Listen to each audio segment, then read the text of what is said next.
नया साल में नया माल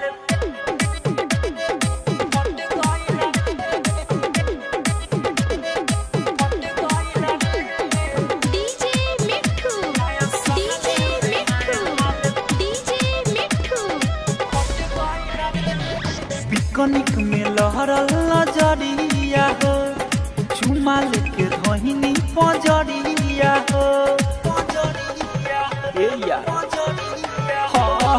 पिकनिक में लहरल नजरिया हो, चुमा लेके धोहिनी पजरिया हो।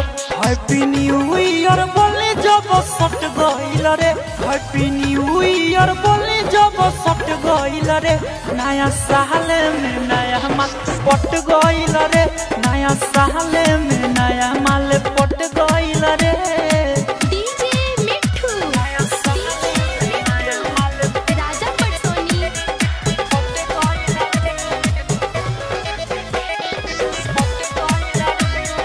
अमित रिकॉर्डिंग स्टूडियो अपर।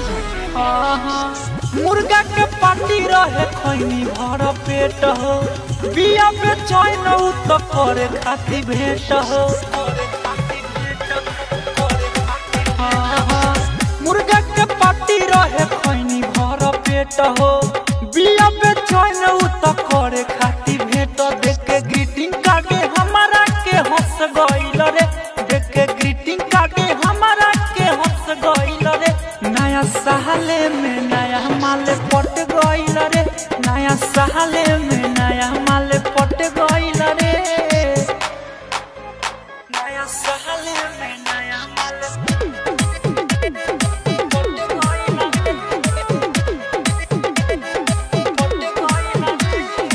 डीजे मिठू राजा पटसोनी सुबोध शर्मिला हो गइल प्यार हो, अमित तिवारी नहीं होता इंतजार हो। सुबोध शर्मिला हो गइल प्यार हो, अमित तिवारी नहीं होता इंतजार। साचो कहतानी दिलवा में जच गइल रे, साचो कहतानी दिलवा में जच गइल रे। नया साल में नया माल पट गइल रे, नया साल में नया माल पट गइल रे। पिकनिक में लहरल नजरिया हो, चुमा लेके धोहिनी पजरिया हो। हैप्पी न्यू ईयर बोले जब सट गइल रे, हैप्पी न्यू ईयर बोले जब सट गइल रे।